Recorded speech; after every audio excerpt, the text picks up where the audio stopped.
I started when I was 35. Well, let me go on. Oh, yeah. Who do I have with me today? I don't know. No. I'm LJ Brock. I expect a laugh. LJ Brock, man. Lakeland Comedy. Lakeland Comedy. Lakeland Comedy. How'd you get into comedy? I started during the pandemic. Well, because we didn't shut That's right. down in Florida. I Am Lakeland started during the pandemic. Really? That's right. I was sitting on the couch doing nothing. Okay, cool. So let's make a directory of Lakeland. Nice. Yeah, I kept telling my wife I wanted to try it, and she's very encouraging. She's like, okay, so what's stopping you? Because you keep talking about it. So I did my first open mic at Lakeland Live, me, 3 comics, and a sound guy, and then Yard on Mass used to do a mic. So I did their mic on a Wednesday in front of like 8 or 9 people, did well, we did it outside. And before I lost my nerve, I went straight over to the Pink Piano. They had an open mic. And it's the fullest I've ever seen it. It was standing room only. I walked in, put my name on the list, ordered a Sprite, and before I got my drink, they called me on stage. I probably did 12 clumsy minutes, but it killed, and I stuck with it. So I've been doing it ever since. I'm 3 years, 7 months in, I believe. Yeah. And when you were a kid, you have a mom and dad as a clown, or brothers, or how'd the comedy bug get you? Man, it's a good question. I think the first comic I ever saw was Sinbad. I love Sinbad. Sinbad, and then I'm from Planet City. I grew up in Pinecrest, and it is real country. So everyone out there that had any interest in comedy was Foxworthy. Okay. So I got into Jeff. He's funny. But the first time I heard Chris Rock, like, I was like, clean comedy can get out of here. Like, this is my guy. This is my guy. That ATM joke. Oh, God, that's my favorite by him. Yeah, he's so. If anybody knows that, look up the ATM joke. It's God, so that's funny. hilarious. It's so funny. So how'd you get to meet him? I didn't get to meet him. Oh, you didn't? No, just the first time I saw him, like, do stand up. Oh, like, okay. That I was like, this is the guy I like, because like nobody where I come from looks like this. No sideways hat, no baggy. I'm like that guy because I like that culture. So I got into Chris Rock, and then grew up on like Comic View, all the BET, the Def Jam. Martin Lawrence used to host Def Jam. So I got into that. I like wild, crazy comedy. Wow. Yeah. That's awesome. I grew up in the late 70s and 80s. I was born in 68. And Johnny Carson was on the screen, and then I went to Jay Leno. Letterman, I like Letterman, but it's just different, Yeah. It's not my favorite. And then Drew Carey, Ray Romano, the big guys are just hilarious. They say Ray was a killer back in the day. I saw the special he released a couple years ago. It was pretty funny. He just dropped into the Comedy Cellar. I don't know if you watched it or not, but it's on Netflix. Oh, okay. Yeah, he was just a drop-in. They had a camera, and he just went up there and he just looked like he never left. It was funny. It was really funny.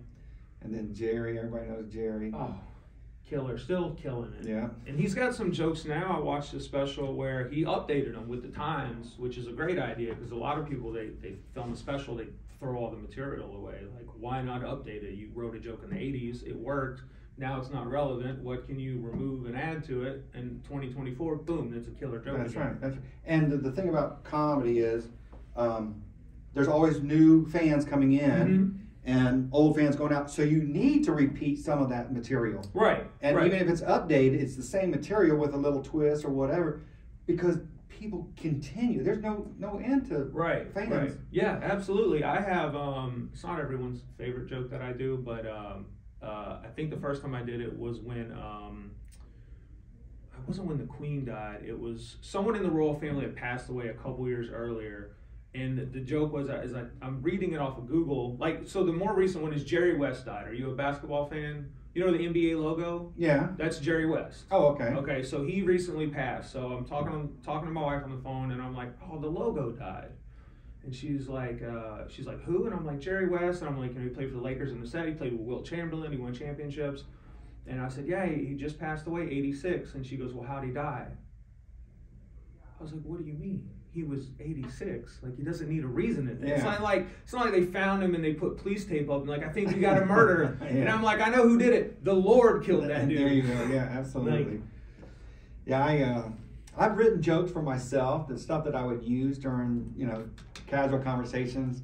And the one that people like the most is you know, my credit, I got horrible freaking credit. I mean, my credit is so freaking bad that I get pre-shredded offers in the mail. My credit is so freaking bad.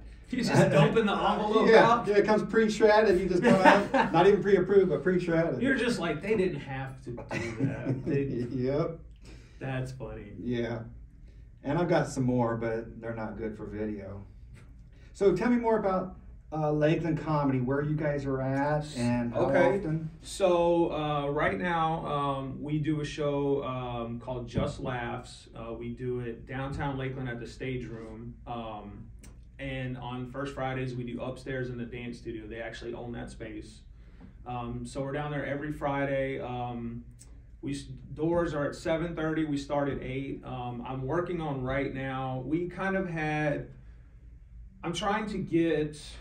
What's the best way to say it? More consistent comics on every lineup.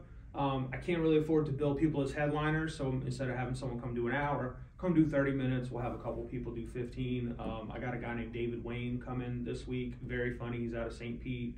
Another dude named Amir Schuman's going to feature for him. He's from Orlando. Super funny dude. I also do the Pink Piano. I think we had talked about Christine that owns a Pink Piano. I don't know if you ever got in contact with her, but second Saturday of every month starting back this month. I believe it's the 13th. I've got a headliner named July. Eugene. Yeah. Eugene Singleton. He's out of Melbourne. He's come very, very funny guy. Oh, wow. Well, they come from far away sometimes. Yeah. If you pay them right, they'll come out. And I just did one of his rooms. So that's how we met. We had a lot of fun. Yeah. I love that. I love the comedy group. The whole genre. Everybody helps them. And the nice thing about Lakeland is we're in between everyone. You know, Tampa, St. Pete, Orlando. So we don't have the biggest scene, but people do like to come out because Orlando guys, they don't want to drive all the way to Tampa, you know, if they have to. And they know that I have a history of putting on good shows, so they'll come out for me. I'll have people that I'm like, I'm going to reach out to them, but I don't know them. Sometimes they'll reach out to me, which is nice. So, you know, someone will go, hey, I just did LJ's show. You should go check it out, which is cool. Word of mouth really helps it a lot. So, yeah, we do Pink Piano. I'm about to do a bucket show at Dissent Brewery. We're going to do it on the second Thursday of this month, which is the 11th. Had to think about it for a second. July? Yeah, so basically what we're going to do, and actually I'm going to stop by there today, is I'm going to go get a bucket, and I'm going to go get like Office Depot and find something to write suggestions on it, whether it's index cards or whatever they have, and throughout the week, people can fill out and put topics, which basically will be prompts for us, throw them in the bucket, and then the night of, what we'll do is we'll have a lineup of comics and we'll pull stuff out of the bucket and we just riff off of it for 5 minutes. So that'll be, depending on what people write, like it'll be fun, you know. And some of those off the shoulder comments are the funniest there is. Oh yeah, absolutely. People thinking. Yeah, absolutely. And sometimes it's a horrible mess, but it's still funny and the nice thing is if people have put something in the bucket, like if they're there that night, or even if they throw it, they'll come just because they want you to pull their card, or they'll stay because they're like, oh, I bet mine's coming up. So they do one at the club in Winter Haven. Okay.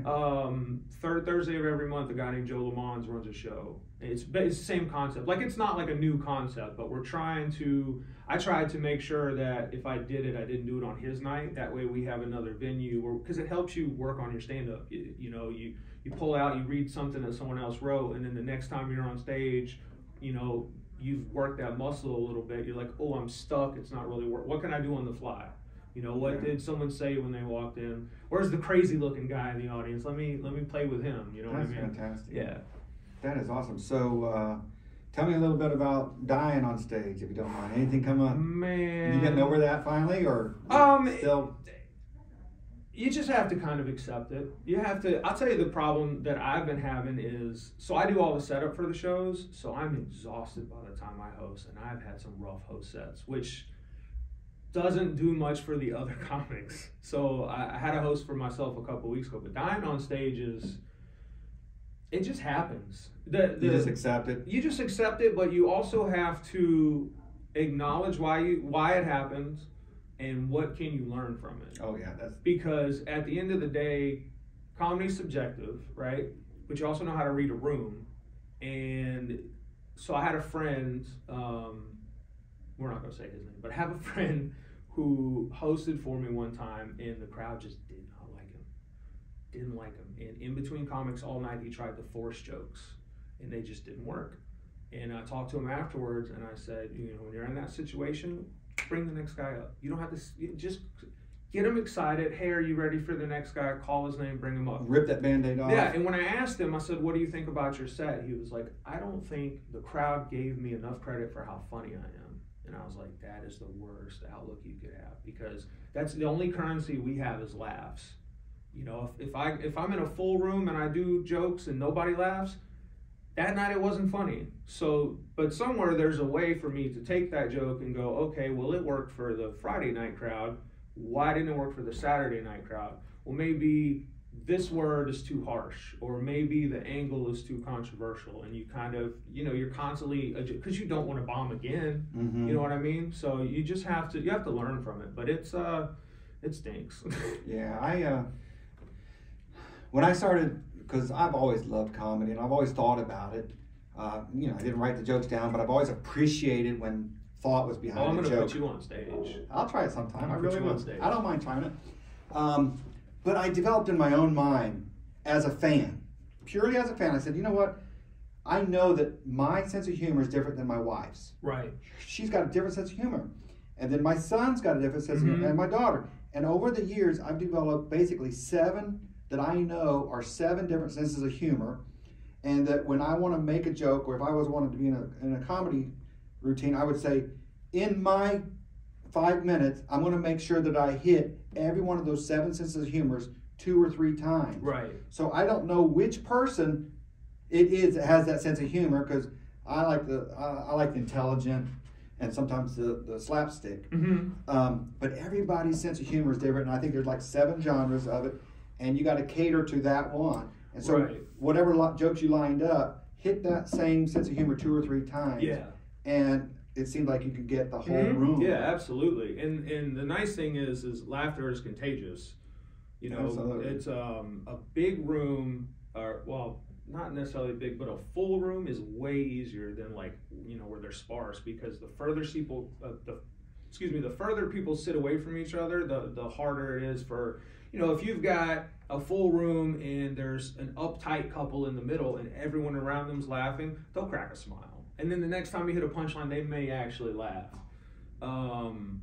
If they don't, you just ignore them. Yeah. I look over their heads. Yeah.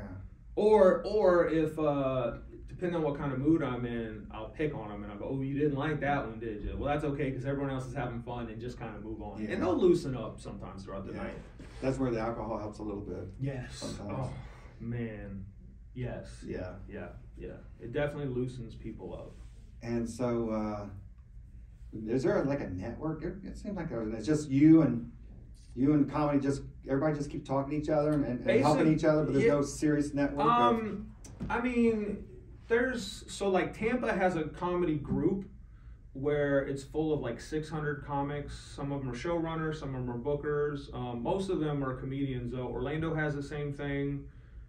We have a comedy group chat for Lakeland, and then is that on your Facebook? It's private. The group chat, it's just comics, but it's private. We do have a public group for the Just Laugh show that Kevin just made. It's Just Laughs Lakeland, and it's specifically for that show. Like, I just posted the show, and the clips of the comics that are going to be on it this month. And then we have a sponsor for this week's show. I started doing sponsors to help pay for comics. Like, if we're trying to get a bigger name, there's a comic name. Plug them. What's that? Plug. Oh yeah, absolutely. There's a comic. He goes by John Fawn. He's primarily like a Christian comic, but I started having him out here. He owns Hometown Locksmiths out of Plant City. That's his business. Hometown Locksmiths. So I started doing a thing where $25, I'll promote your business with everything I promote for the show throughout the week. If you want to come out and attend the show, you can. You know, if you want to give me business cards to hand out, so $25. You know, if you have a light turnout or whatever, if you want to give someone extra money for gas, it works. So that's awesome. Yeah. I had Career Tech sponsor last week over on Memorial Boulevard. Okay. My cousin Kevin Wynn owns it, but it's like all class driver testing. They do like CDL. I think they They do like on-the-job training. I think they do like forklift certificates, or at least they used to. I don't know if they still do. So for semis and okay. Yeah. So yeah, just promote them with the business and invite them out, and you know.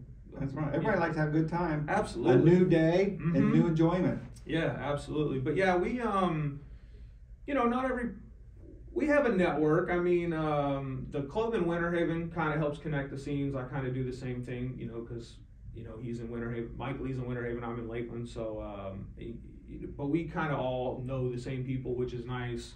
I'm actually trying to get Mike to come out here.